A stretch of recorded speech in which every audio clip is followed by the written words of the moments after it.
The following Earth Angel Media presentation is brought to you commercial-free as a gratuity from the sponsor producer named after the show. Please consider their message. Find other high-value shows listed at earthangelproject.com. Enjoy the show.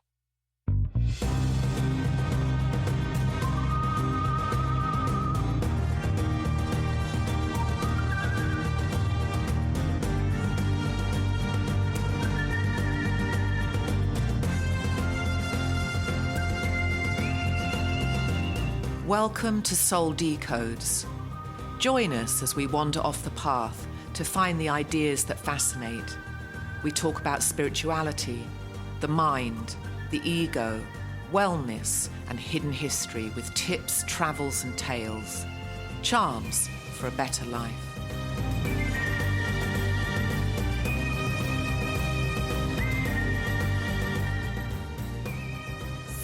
Oh my goodness, I can't that should have been believe captured. it. I know I should have captured it, but hey, here Okay, we we go. got to do a sound check before we do it. We did the sound check. Yeah, but The sound check was good. Then it but wasn't recording? No, the sound levels were good, but it wasn't recording.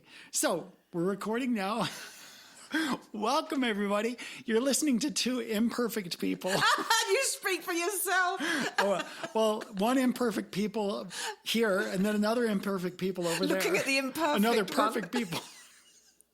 For those of you joining us the first time, this is what you get. In my kids' book, Travis all and the the time. Perfect People.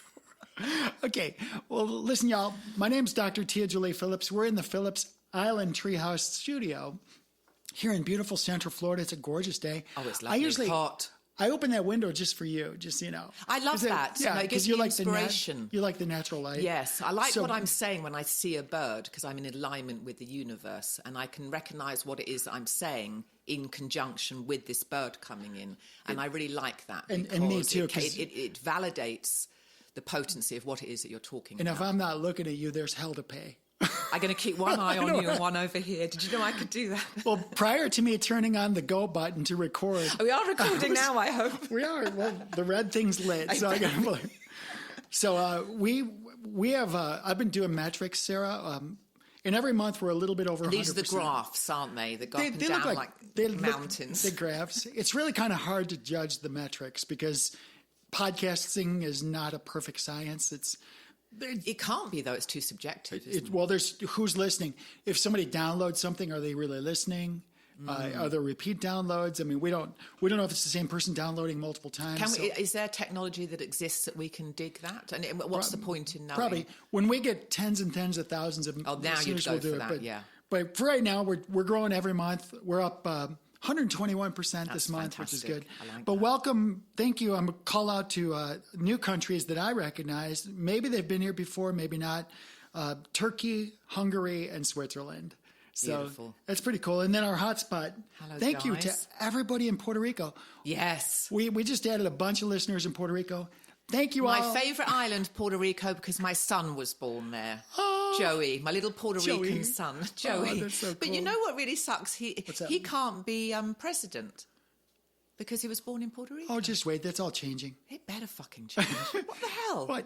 Because you're born on, I mean, that's an American. Puerto Rico is part of him. It should be. Why can't he be American? His dad's American. I'm an American citizen now, but I think that's because he would make a great politician. Well, I think if a couple they were on vacation to like Japan and they had a baby in Japan, is that baby Japanese or American? I don't know. If two Americans had a baby in Japan, is that baby not eligible to be an American? So Joey isn't an American, but he has an American passport. So I know this is So really, it's just bullshit. it's very silly, isn't it? Yeah, it's really silly. I know. Right? So anyway, so last week when we wrapped up, we had a printout. Yes. And I didn't look at the printout, but No. you read the first item. Only because I had to make the font larger, but I don't know what the other ones are. And I don't know what the other ones are. So we have either. to get numbers So- between 1 and 10. Well, I was going to ask you, because you revealed the first one. Yes. Do you want me to do the random number generator, or do you want me to do... Let's do the first one, and You then wanna we'll do do the a first one? random number generator. Okay, we'll do the Or random... I'll just ask Robin, a number between 1 and 10. Well, whatever. I don't even know if there's 10 or 12 there. So So I'm going to have to do you count just them want without count? looking. Hang Okay, on. for those of you just logging in or just listening for the This first is time... Rosie's questions. We typically want to have input from the audience and find out what's important to you. And what we did was, Nice. I wanted to jumpstart this. So I asked Rosie just randomly. I said, Now, Rosie is your AI assistant. Rosie is my AI assistant. And what I tell her... And Jolie programs her to understand your requirements. I mean, it's not just something you switch on. I mean, you've had a lot of dialogue with her, haven't you? Totally. She knows me very well. Yes, that's good. That's great. Not as well as you do. You do. Actually, you know what's weird? She probably knows me more. Oh, she God. Knows all my inner that's secrets. so exciting. But what I did was I said... because we're almost coming up on episode 40 pretty soon. I know. Yeah. Great. So I told her, I said, Rosie, I want you to look back at the transcripts from the first 30 plus episodes. You know what Sarah's about. You know what I'm about.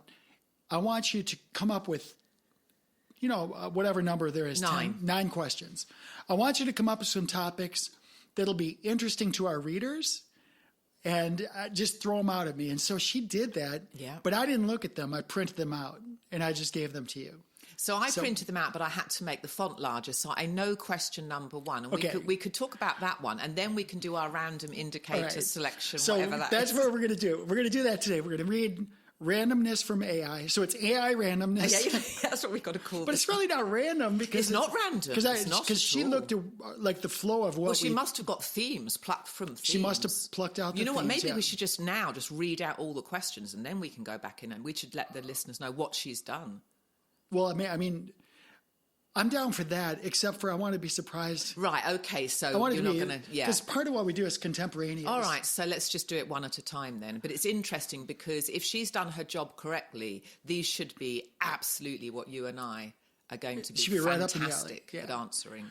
And you know what's interesting is this is kind of I call this the lingerie approach, where we just show them a little bit, but not too much, and let them wanting for more. So Who are listeners? yeah, so we're just going to give them number So all one. you in Hungary, Turkey and Switzerland.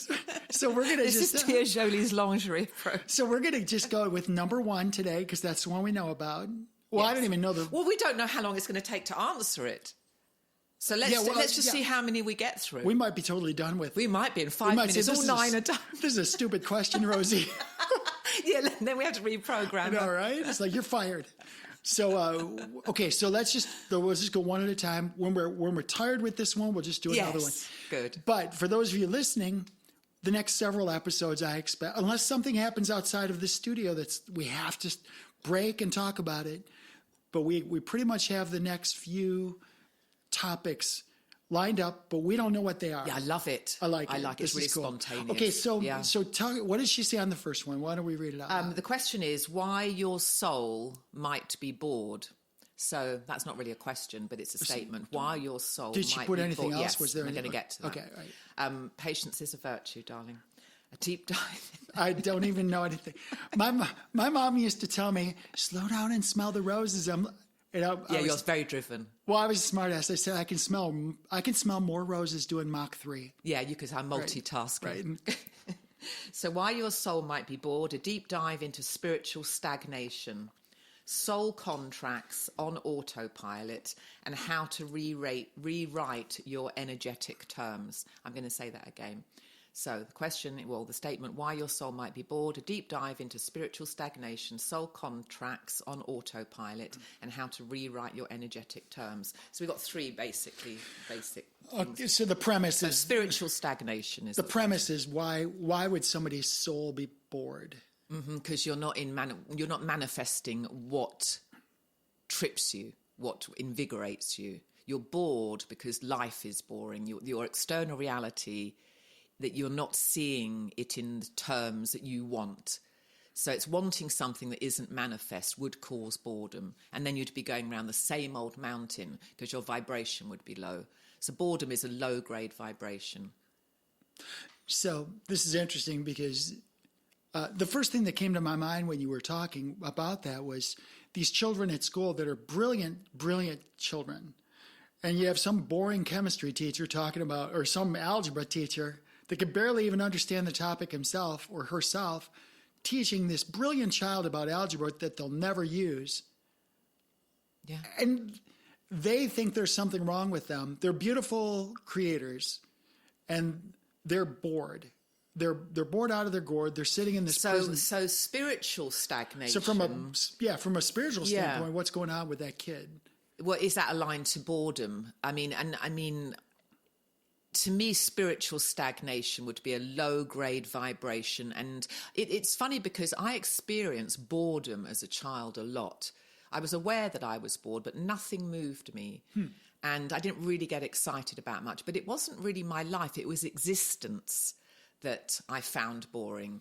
Now, when I could control my existence, then everything started to heat up for me because I wasn't playing in someone else's playpen. I was in my own. But I was bored a lot as a child. And I was probably due to what was happening in my childhood. But I have experienced this boredom. That dovetails perfectly with what I just said. The child in school that's sitting there and they're bored out of their gourd because of something that totally is not relevant to their world. So you've got this child that's it could be something to do with the teacher, the way the teacher is teaching all the subject matter. But I remember having a lot of teachers that knew how to engage a child. And then I had my elementary education in the 70s. So the teachers then were born in the 50s, late 40s. They were probably tripping on LSD and all sorts of things in the 60s. They come into being a teacher because that's what they want to do. And they're really good at it. And you've got to reach a child, plus teach them things that they're interested in. And you could ask a child, what are you interested in? They might say farming, or they like growing plants, or they like drawing. But like you say, the algebra, I mean, who the fuck uses that? Not many people. I mean, I use algebra I guess it's a skill set. I almost guess every day, teaching, but yes, well, you're different. I'm different, right. But I guess teaching a child that, you are teaching them mental acuity. So you could see that the byproduct would be valuable, but not the lesson itself. Well, I'm just thinking, if you look back and you look at, there's some very brilliant children and they're just bored with school. I mean, I know one of my second son, John, he was a 4.0 student. So school was not even a thing, but he wanted to join a band and go be a creator, go play music. He didn't really want everything. How old was he when he told you that? Oh, he was in high school? Probably 10th grade. Yeah. He wanted to literally quit school. What was your reaction to that? No, you've got to learn your algebra. Yeah, I said, shut up and study your chemistry. No, actually, at the time I was co-parenting, so there was my ex-spouse that was involved. So there was a little bit of juggling there because I had to not only navigate his behavior, but navigate my ex-spouse's behavior too. Yeah, so and then yours in reaction. There was a lot of creativity there, but ultimately we ended up cooperating. For the benefit of the child, which is pretty. And so you gave him. You said, "Okay, you can join the band, and you can." There were some at the time. There were things he was doing, like he was, he was in 10th grade and he was smoking and stuff, and he was involved with this group of people that was probably not good, bringing out his best self. Not bringing out his best self. Anyway, he acknowledges this now. Yes. He's a great kid. Yeah, it's difficult to see at the time. But at the time, it's like he didn't want any stupid rules and all this. And I don't blame him. There's a lot of children who feel that way. But what I told him was, because he was, just starting to drive and get his, when you're driving, you get your freedoms. And of course, with freedom, there's a chance to freely screw up too, exactly. right? Yes, you're free, but you're free to screw up, right? So autonomy. We ended up just having a discussion, and I just showed up one day, and believe it or not, solidarity with my ex-spouse. And I just asked him the question. I said, hey, so I'm understanding that you want to quit school, and we've talked about it, and we see things a little differently than you do. So I want to have a conversation, and I'm going to ask you to point out the flaw in my logic. Yes, why am I being unreasonable? Where's my flaw? So number one, I said, I understand that you're smoking cigarettes and possibly some other things too. Yeah, but I said, did you know that's against the law? Not only the cigarettes, but the other stuff. And he's like, yeah, it's a stupid law. And I'm like, look, I agree with you. I totally agree with you. I agree with you that it's a stupid law. Okay, I'll stipulate it. And he didn't expect that, but I agree with him. That's a great answer. It's like, no, I agree with you. But until you change the law, that's the law. Yeah, and we've got to obey it. So if you know there's a law and you disobey the law, would you agree that you're not respecting the law? Well, yeah, because it's stupid. I said, no, I stipulated to that already. Yeah. So if you don't respect laws, can we agree that you would probably not be a very good driver if you don't respect laws?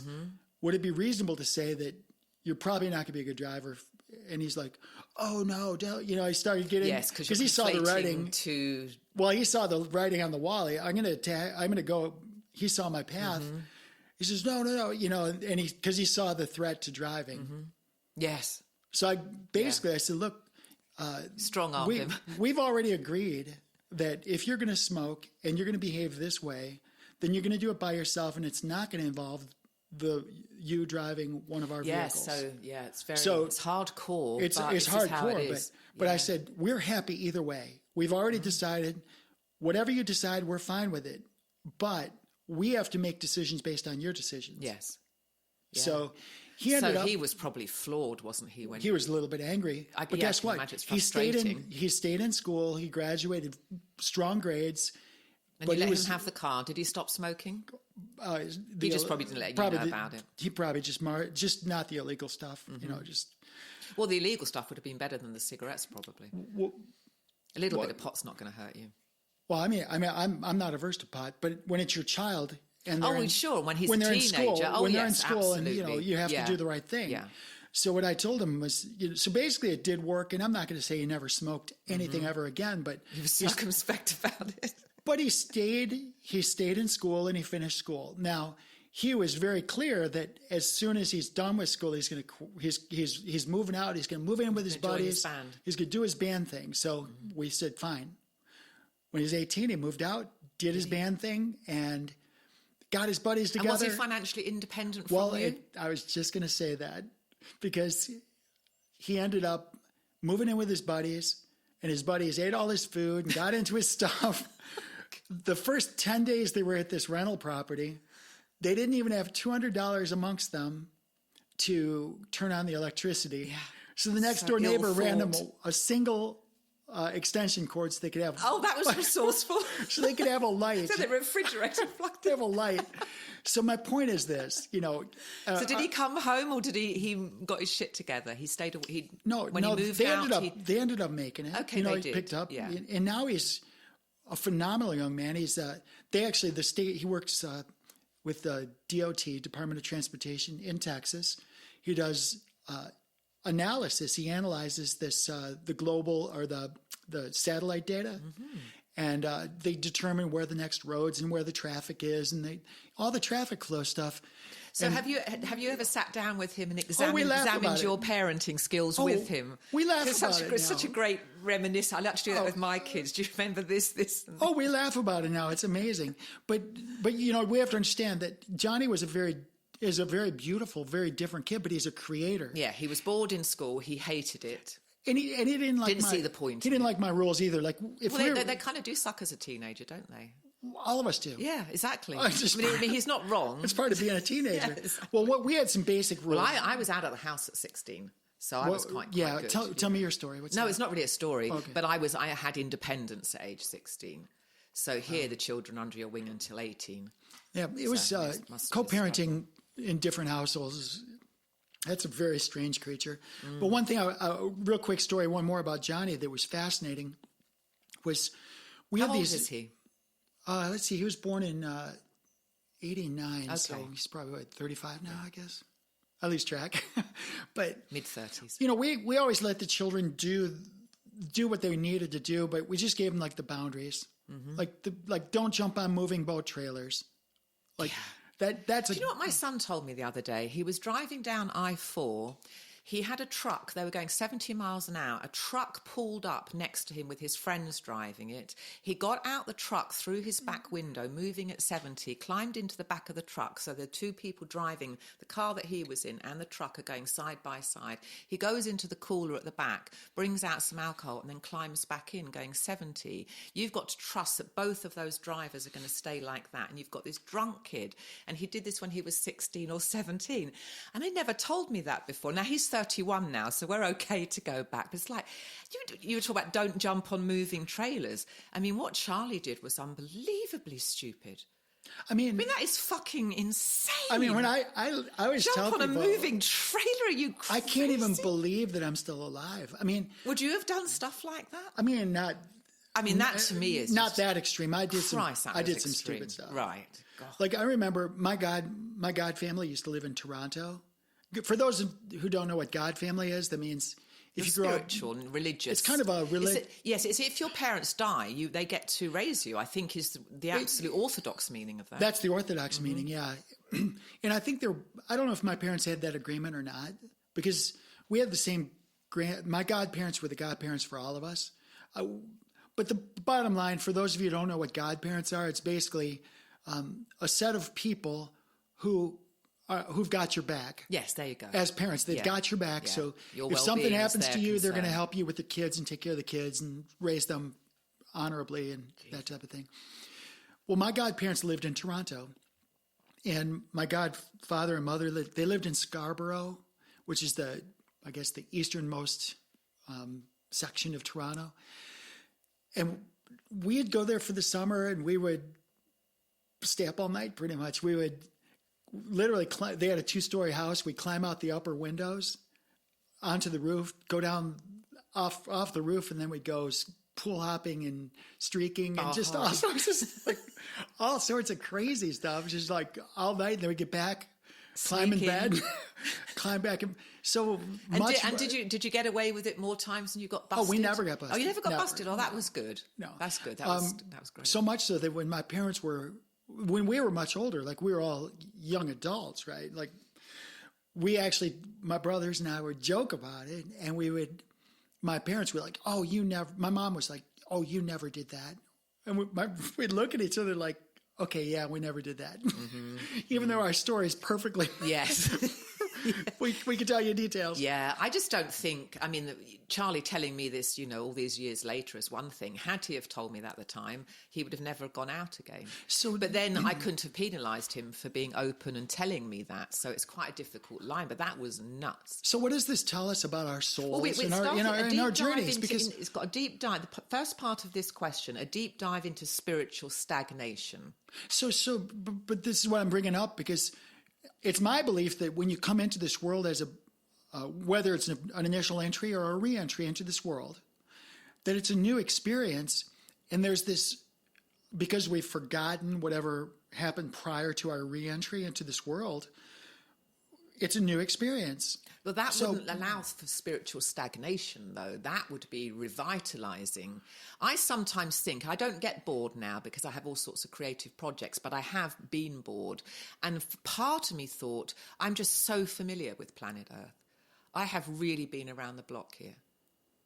And I think that was kind of the boredom of existence, because there's other realities that we're part of. And this is a very closed in, low vibration. You've got room to be creative and create within this, but it's a very, very closed in structure. And I think that might have been part of this existential bored feelings that I had as a kid. And then when I got older, because I had a creative outlet and I realized I could write and I could talk about ideas, that alleviated the boredom. But the boredom that I had all my life was just a familiarity, I think. I'm so over this. It's so fascinating to hear you talk, because your outlet was creative, reading and writing. That was your thing, reading and writing.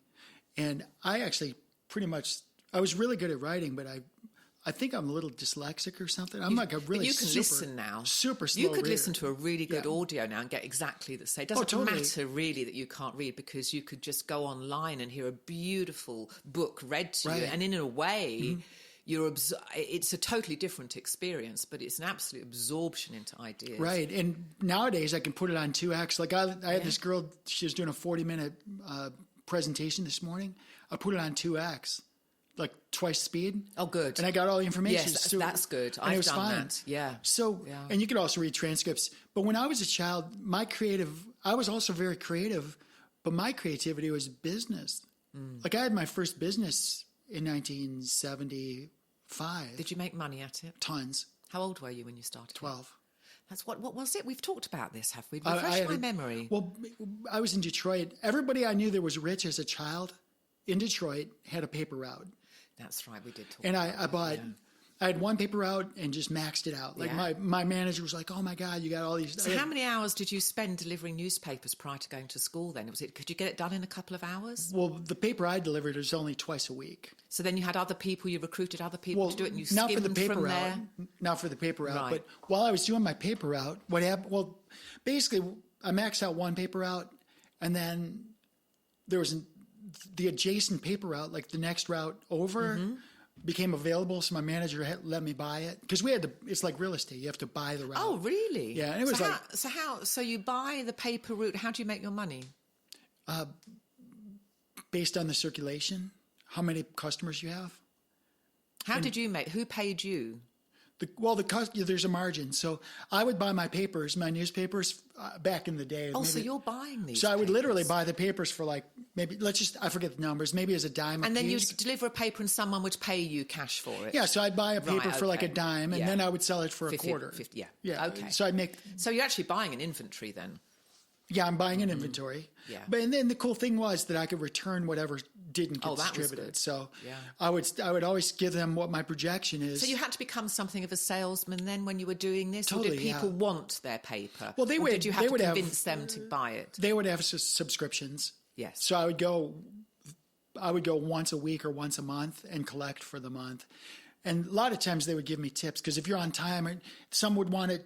I want it under the mat, or I want it between the doors, or I want it on the mailbox or whatever. So it was all customer service always. Good. So to remember all that. But I bought the route. Did you have a bike?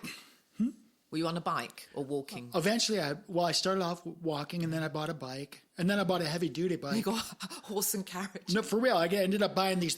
They were called Huskies or something. There was these. Oh, right. And you could put like saddlebags. Yeah, I was going to say panniers on the back. Like during Thanksgiving, I used to have like these monster bags, and I'd fill them up because they had all the marketing stuff. And then you'd have to take them out and balance it, wouldn't you? You can't take all this side out first. And having help you on Christmas because in Detroit it was icy, so now you got this bag. Oh, so your awareness has to be. No wonder my back is messed up. That's why you're in such good shape.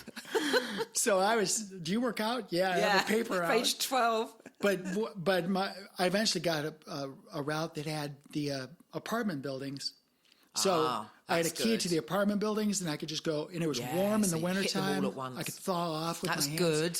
And I just go, and I could deliver them all. Yeah. The point is, I was a business person. You were creating. But that was my creation. And I would create. It's highly creative. And when my parents needed money, I had money for them, which is big. Did they ever come to you because they needed money, or did you offer it? Was it ever something? I never offered it. My dad asked me, and I, of course, and you'd help him out. How could you say no to your dad? Yeah, you couldn't. Yeah. And my dad was sadly he was not much. He was a super nice guy, but he was not much of a business guy. He was more of just a worker. He was just a good worker. Yeah, there you go. And there's a lot of people like that. We choose lifetimes they would to go come in as that. Hey, my job's to change tires, and that's what I do. And look at how fast how efficient I am, right? And it's a necessary job. Yeah, everybody's thing is important. My point is that I found joy and happiness creating. And you weren't bored. Creating business. Yes. And then when I started learning that, hey, why am I getting at the time as like 1% interest in the bank when my uncle was teaching me how to get 1% a month from investing? And that doesn't sound like much now because we're trading on the internet, but I used to get the newspaper and study. My uncle taught me, this is a stock price, this is a bond, this is the treasury, this is this. He would teach me all these, and I was just a young teenager. Sponge. Yeah, and he would tell me, okay, this is the PE ratio, this is the price versus earnings, and he would tell me about that. And he'd tell me the buy, sell, the ask, the bid, ask, price, the spread, the volume. So he would teach me all these things as a teenager, and truthfully, I didn't understand most of it, but I hung in there. And then as my life went on, I would learn more and more about investing. And now investing is like, I wake up, I make my coffee, and I go take up positions. It's almost like a daily thing. So does this prevent you from being bored? Do you know what this means, spiritual stagnation? Well, have you experienced this, or have you always been this dynamo? No, I think that this is an interesting thing because what I'm talking about is three-dimensional experience. The spiritual stagnation would be, I'm going to keep going back to this idea that a man or a woman without vision will perish. So I think that people start to die when they don't have hope, when they don't have something that they enjoy. Yeah, no purpose. Like if your thing was knitting Afghans, and it brought you joy to knit Afghans and give them to homeless people. If that's your thing, it doesn't have to be business. No. It brings you joy. I mean, that is beautiful. That is just unbelievable. Or if you grow food, like we grow food on Phillips Island, you know those the purple sweet potatoes? Yes, full of, what's the, I listened to a podcast at 2 a.m, and it was talking about the purple sweet potatoes. This is so funny. Polyphenols, is that what he was talking about? Polyphenols. And I thought I'd love to try one. And that came up last night because purple sweet potatoes are the thing. What's a polyphenol? What does that do? Well, a poly means many, and phenol. Those are plant-based molecules. And they do what? Think of polyphenols as like Lego blocks. There's a whole bunch of different types, and there's different reasons that you'd have different shapes and sizes to accomplish different things. So think of them as Lego blocks. Some Lego blocks are good for bases, and some are good for the fingers on the hands of the Lego people, right? So they all have different purposes. But some polyphenols are what's called anthocyanins. Those are the deep purple, the ones that are berries, like the deep berry colors.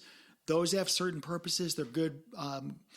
Those are good at, I don't want to say curing diseases because you can't say that. Well, it helps but they help keep your health. Good health. Good health. Yeah. All of them are good for something, but you have to know what's good for what. There's a whole family of polyphenols called adaptogens. And adaptogens help you experience stress in your life, but have a more peaceful response to it. Oh. So give me a load of those. That's good. Oh, I'll give you some. I've given you that Go Yin. Yes. That Go Yin it's called a balancing blend. Yeah. And I give that as gifts. Yes, that's a lovely one. So instead of bottle of wine. That's full of B vitamins as well. Yeah, I have that in the morning. It's full I just swig it straight out the bottle from the refrigerator. Full of polyphenols. That whole bottle is full of polyphenols. Anthocyanins, they've got the adaptogens. Because that bottle itself is based on Ayurvedic and traditional Chinese practices. That's the first thing I'd do in the morning before my tea. Oh, it's great. Yeah. So my point is... Anyway, back to, we're talking about giving, and you were talking about your sweet potatoes. So we're talking about giving and sweet potatoes. Yeah. We grew so many, those sweet potatoes, those purple on purple ones, sometimes they're called Okinawan. Oh. But right now, if you look at the tables you gave me, those big heavy ones that you barely lift them, there's a whole bunch of purple sweet potatoes, babies on those. And you can literally, what you do is you sprout them and let them grow. And how long do they take to get to be the size of your fist then? Well, right now, I'm using a sweet potato just to get the slips. Okay. And once you have the slip, then each node... Oh, I see. They send out a sprout. Yeah, and then each node becomes its own plant. So just one sweet potato, I can get... Well, I'd like one of the nodes then. Sure, can I take one with me? Yeah, totally. Because I have a planting area and it's coming to life. It's gonna be great. No, it's going to take over. It'll fill up a 9x9 area. It'll just go... Wow. And yeah, you'll have sweet potatoes. So I should the rest put it in of a your big life. container because it's all going to go in containers. Or just, you know what? I could do it in my daughter's old sandbox. That's about half the size of this rug, maybe 6 feet by 8 feet. It'll fill it up. And the bees love it. But the point is, good.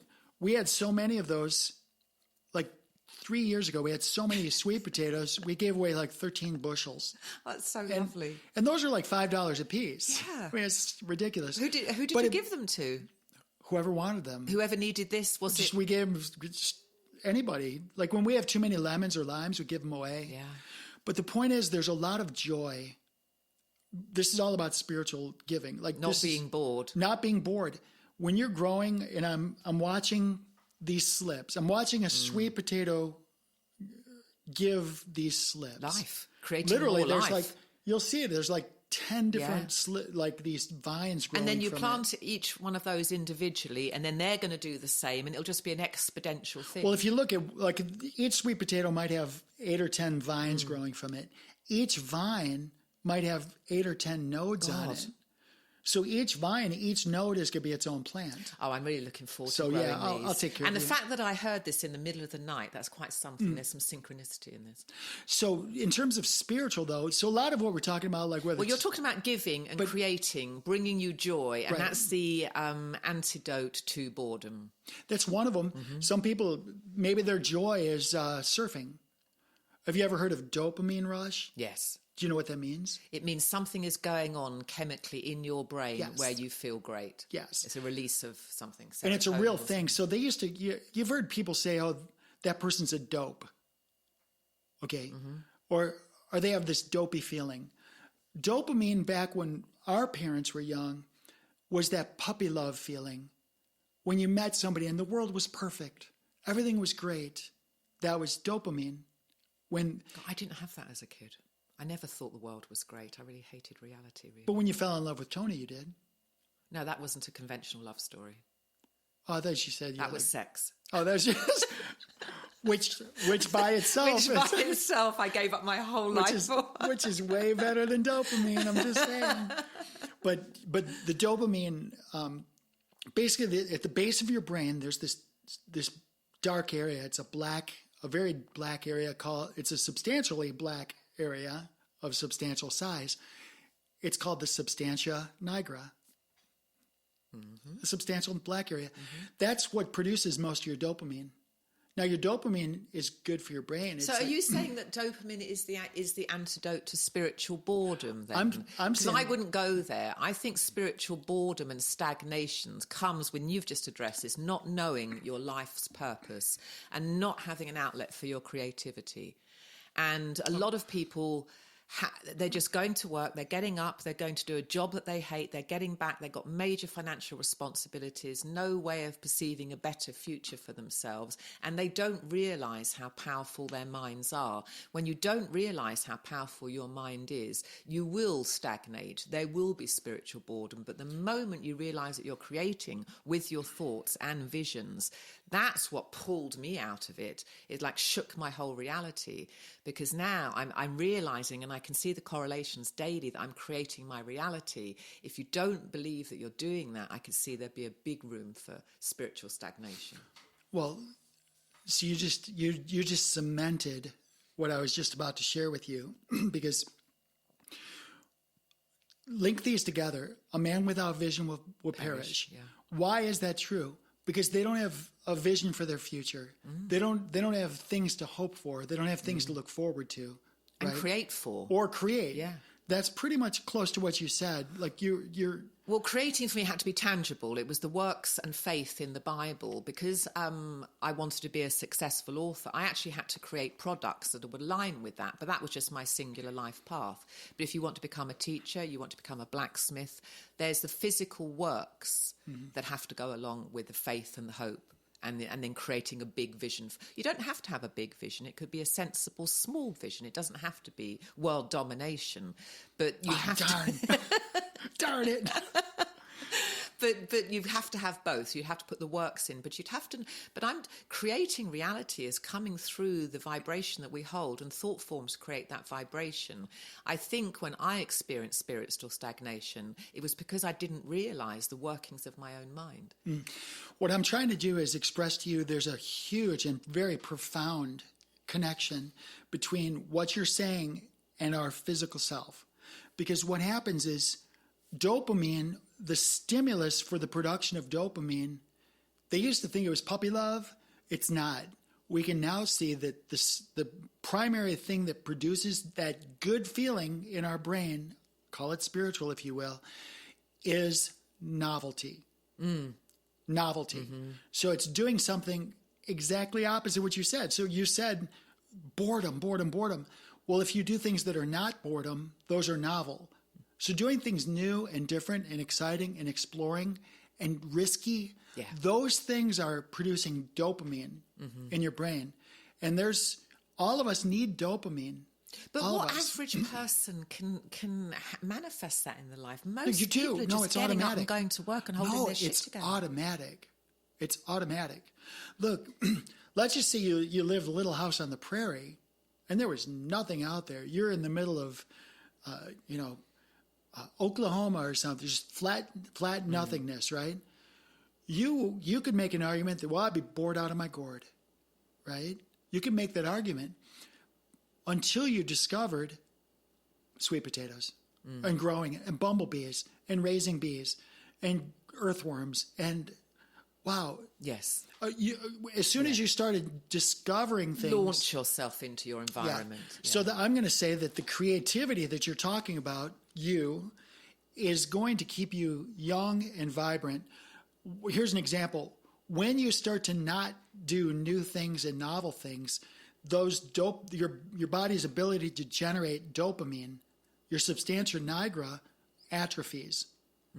But that's very depressing for a lot of people because a lot of people are so consumed. What comes first, the depression or what causes what? Well, why? Some people won't have our palette of creation, so to speak, because they're going to work, they're doing 50 hours a week, attending to their responsibilities. So are they in a position to have novelty in their life? To go and discover something, to read about something, to learn, that all takes time. People might not have the time to implement lots of novel ideas because they're just busy holding their lives together. But that would be depressing, wouldn't it? So what's the antidote for that? But I do agree with you. Novelty is very important. So let me share with you one of the first symptoms I observe when people are deficient with dopamine is shakes. You'll see early onset Parkinson's disease. Goodness. So when you have a degradation of your substantia nigra and a resulting reduction in your dopamine production, you'll start to see shaking because you haven't been introduced to novelty. You're not exercising that portion of your brain, and with your whole body, whether it's a joint. I always just say, move all the joints that you want to keep. Yeah. Brush all the teeth you want to keep. Use all of the brain cells that you want to keep. So that means that if you want to keep your brain balanced, you have to not only be logical but also creative. You need to nurture the yin and the yang, the masculine and the feminine. You need to exercise both. So spiritual stagnation then is linked to, I mean, it's probably some more than this, but the lack of dopamine, and what causes a dopamine rush is novelty. So people get depressed because they have no novelty, they're not stimulating the production of dopamine, and they haven't got a purpose. That's a lot, isn't it? That's a lot. And you can see it on the extreme. Just take like a bank robber or something, right? What a rush. Yeah, right. I mean, that's a rush. But if you then having to have the law not catch up with you, right, that would be a rush. If you come from poverty and your only way out of poverty is to go rob a bank or something or go rob a store. I don't know how you'd ever be the same again, because that would be such a massive dopamine hit, wouldn't it? I mean, look, to me, flying airplanes was a gas. Yeah. I love it. But at some point, you get so good flying airplanes. I mean, how good can you get flying airplanes? We flew low level, we flew supersonic, we flew air-to-air refueling in the weather, heavy turbulence, moderate turbulence.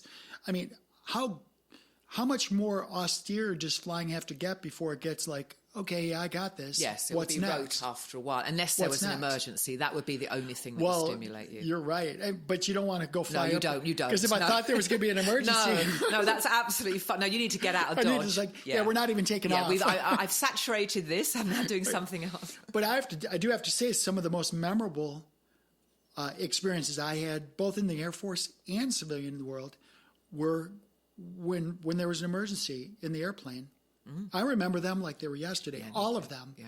Every time, no matter what it is, somebody having a heart attack in the back or, whatever. But you could say that about any aspect of life. Which was the most dramatic? Because that then is the novelty. And I think that's why a lot of people are addicted to drama. And if it's actually not going on, they'll create a drama because it's something that's stimulating the dopamine in their head. So they found a mechanism for creating drama to stimulate dopamine, perhaps, in order to experience something new, in order not to feel spiritually bored. But that would be your ego mind tackling that problem. Yeah, and I think you touched upon something interesting because, the past, 15, 20 years, there's been this thing about reality television, where people are putting this YouTube, they're putting their self camera on this goes back years where people would put like 24/7, you'd see them taking a shower and to see them, you're literally living somebody else's life.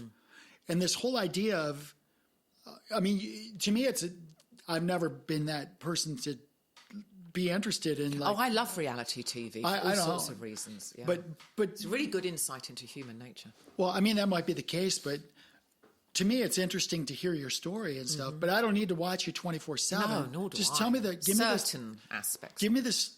Tell me what happened, and let me enjoy that story, and then I'm going somewhere else. But these people that watch these soap operas and these, the Game of Thrones, and they know every character, what's going on. That might be fascinating for somebody, but the reason it's fascinating is because they're projecting their lives into the character's life. But they're not bored while they're doing it, right. are they? So it's a stimulant to their dopamine because they're pulling themselves in. They're generating their own dopamine, but they're doing it vicariously. Yes, vicariously through a surrogate. Exactly. So I don't know. We probably hit this from a few different angles, but I just think that everything's connected. If your soul... Oh, the other thing, so she said here, so that Rosie said a deep dive into spiritual stagnation. So we've circled that one a bit. The next part of it is soul contracts on autopilot. So that's interesting. So a soul contract is what we come into life with. And it's a blueprint for the major themes that we're going to tackle in a life. Can you just read what she said? You said, was that a statement or a question she said? Here, read the first one. Oh, here I go. Try to read in public. You don't have to read it aloud. Read it to yourself. Oh, okay, this first one here? Mm-hmm. Okay, and how to rewrite your energetic terms. That's the third one. Let's do the soul contract. Oh, this is all the same? No, this is all the different questions. We're only on the first one. But this is... Oh, I see what you did. Okay. This is the first time looking at this, people. I'm sorry. Okay. Don't look at the next lot because we've got to be soul spontaneous. contracts on autopilot. Okay. Yes, so that's interesting. So soul contracts on autopilot. So we each come in, I believe, this is part of what my belief system is, that we come in with a theme and we know what we're going to look like. We know what we're going to sound like. We know the themes that we want to work on. We know what our economic background is going to be and the major events in our life. So Robin is not an accident, nor is Tony, nor are my children, nor are your children. So we come into this life with a blueprint, and we also come into this life with a list of things we want to accomplish. And that's what I think a soul contract is.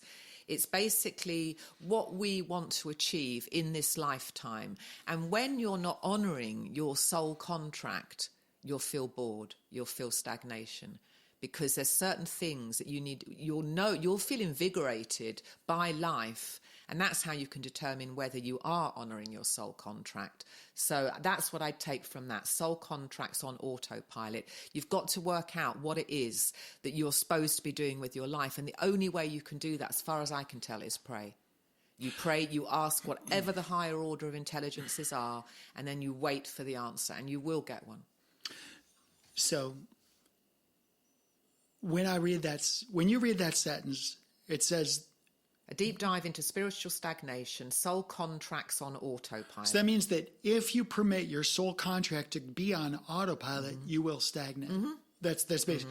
So two interesting things. First of all, two things hit me. One is the word contract.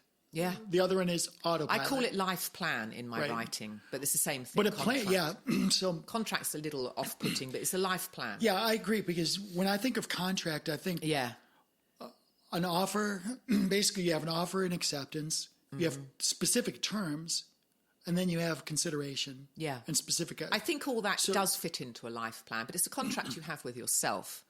Okay, I believe that. Yeah. And then the other thing is autopilot. I can tell you that there's been more pilots jack themselves up because they relied on autopilot.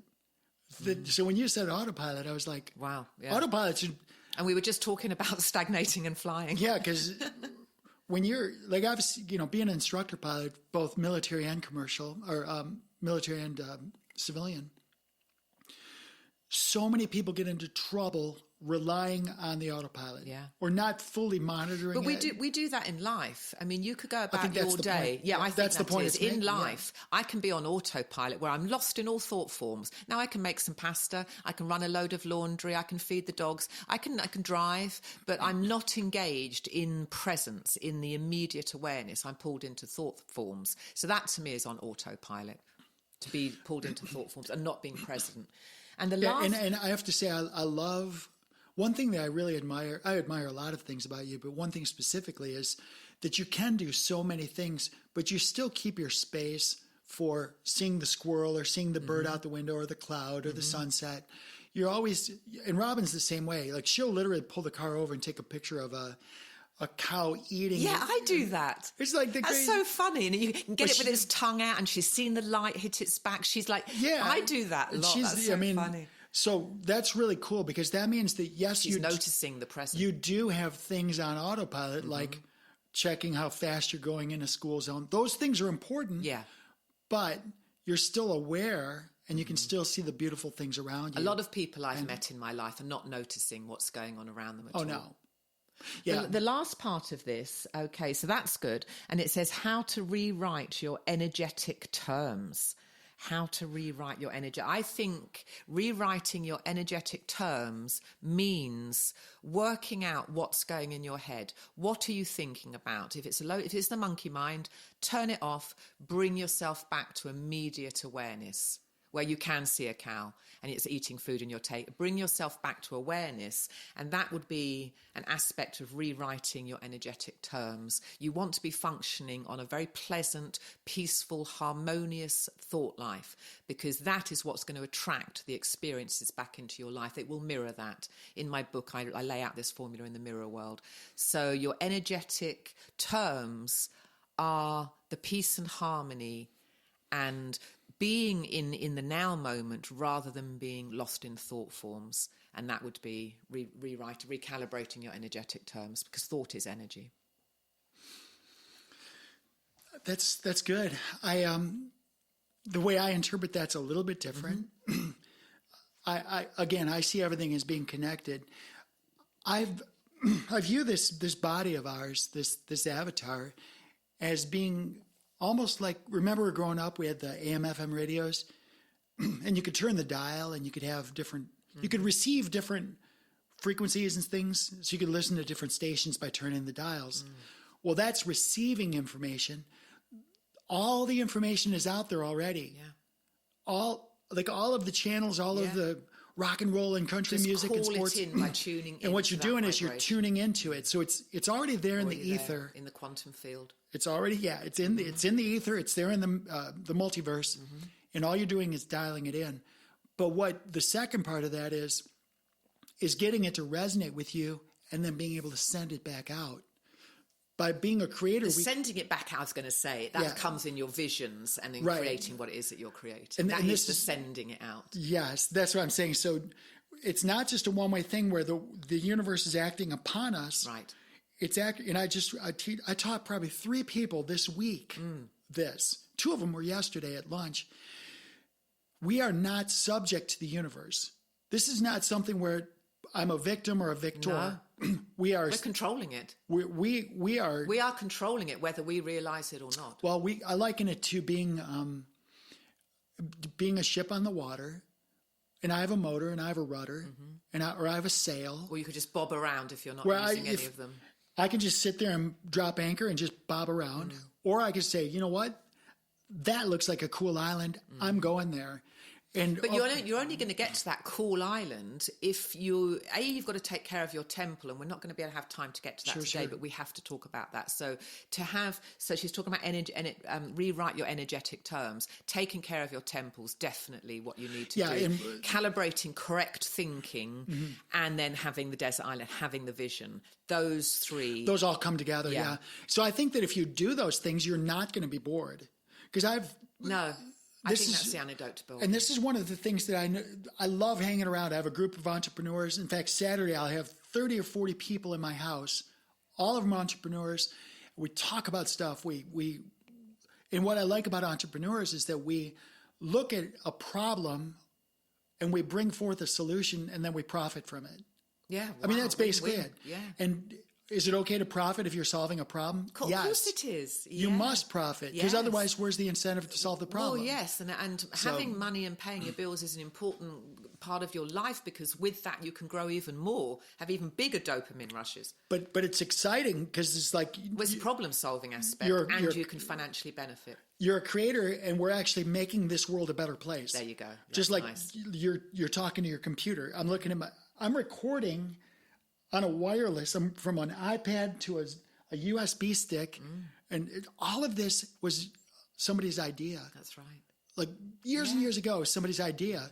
So should they benefit from this? Yes, Yes. they're making my life easier. Absolutely. Absolutely. Yeah, I So- love it. Win, win, win. So if somebody's got so wrap us up. If somebody's they're bored out of their gourd, they feel like they're stagnant, and their soul is just not happy. I think this will appeal to your sensibilities. Really look about what you're doing to your body. What are you eating? What are you drinking? Are you exercising? Are you sleeping? Are you meditating? Are you praying? Are you doing all the things that you need? Because I think that you'll be bored, because I don't think your brain will function in the same way if you're not giving it enough vitamins, minerals, and everything else that you need. So check what your body's doing, check what your mind's doing, and have a vision. And that vision is just cemented with faith. That's there in the quantum field. And then just make sure that you're in awareness and you're present. And if you feel yourself getting caught up in thought forms that you know are just monkey mind bullshit, you can just stop them and you refocus your attention. And you might have to do that all day long. And if you haven't slept well or you haven't eaten well, it is going to be harder to think properly. But you want to think properly or not at all in order to manifest what to get what you came for, basically. Yeah, I like that. That was really, really well said. And thanks for throwing it my way, because when people come into my world and they're suffering with sadness, anger, depression, it's almost always I ask them, well, if you could change something, what would you change? Or have you thought about changing something? Because almost always, as soon as I talk about changing something or asking them to do something to make their situation different, they lighten up. I appreciate you saying about the fresh air and sunshine. One of the things I ask people is when they're in that funky spot is, when's the last, when you look back at your life and you had, what was the happiest you were? What were you doing when you were, for you, you might. We said it earlier, whatever it was a novelty. Yeah, whatever you were doing that brought you joy. Maybe you were working on engines. Yeah. Maybe you were playing keyboard. And that would be in your life plan. If you really enjoy it, like you were talking about your son, Jonathan, is it? John. It's John. So if it's in your life plan, you need to get to your life plan, because we all have one. Right. And if you're running around and you're not deeply connected to what you believe you should be doing, you'll be stagnating for sure. But the only way you can access your life plan is by asking. The Bible says it, ask and thou shalt receive. You have not because you ask not. Now, I'm not a huge fan of that book, but I like certain edicts in it, and those two are very important. So pray. First thing I'd recommend to anyone, if you're not liking how your life looks for whatever reason, you're stagnating, pray. Ask for the answer. Ask, and it'll just upload. You'll get uploads all day long. Revelations, they call it, right in your head. So. Love it. So before we go, let me ask you: do you want to randomly pick a number? Like, how many of those things are left? We've got through the first one and we have 8 left. So we're going to have to keep those for next time. We thought we might get through 9 in 5 minutes. We got through 1 in an hour. Let's just, so there's 8 left. 8 left. Okay, so hold on one second. All right. Rosie, randomly pick a number between 2 and 8. All right, let's see. The random number between 2 and 8 is, how'd you know 6? Just fucking that good. How did you, do you and Rosie have a thing going? Yeah, we're having an affair. Okay, so what's number 6? Okay. So, I thought, but you'd said at the beginning we were going to do this so it's spontaneous, because now if we read it, we're going to know in the next podcast. We've got to do this live. Oh, so okay. Well, you're going, so which one are you going to pick? Well, I thought we just, since we knew the week in advance what the next one's going to be. I think that we should. So you don't even want to look at number 6 is what we'll do on the next podcast. Well, I didn't even need to do that. But we do know now. Okay, so it'll be 6. Number 6. All right. All right. There it is. I'm not going to look though. Cool. Well, I know you're on the way to a meeting. I hope it's a fun... No, I'm on the way to get my hair highlighted because I'm leaving town tomorrow. I have this big function in Fort Lauderdale. What's and there? It's my brother-in-law's 75th birthday. Oh, wow. And it's at this really swanky hotel, and I got black roots, and I could only get a noon appointment. So that's where I'm hightailing it to, darling. Well, have fun. I will. Hope you get a bunch of dopamine hits. Okay. All right, y'all. Hey, thanks for tuning in. If you found some value with this episode and listen to the two of us just kind of just lay it out there, please share with others. You can go to souldecodes.com and just share if you found value. Thanks a lot for being with us today. Thanks, everyone. It's been lovely. Bye-bye.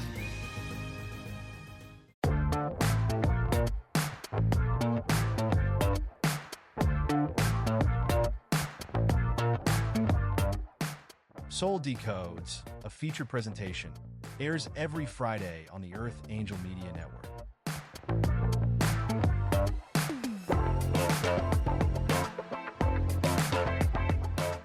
This episode of Soul Decodes is sponsored and produced by Live Pure. Optimize your life by taking your health to the next level. Listen now to learn how Live Pure will make your world better.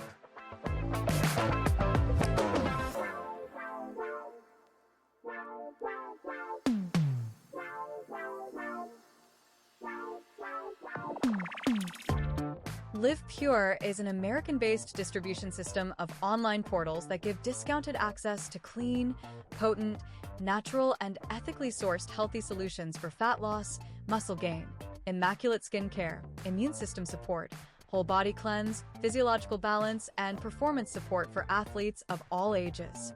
Live Pure handpicks the best products and nutrients from world-class companies, always adding to their quickly growing wellness lineup that now includes Korean skincare, medical-grade nutraceuticals listed as pharmaceutical alternatives in the physician's desk reference, and healthy coffee that rivals the world's best, but for only about $1 per cup.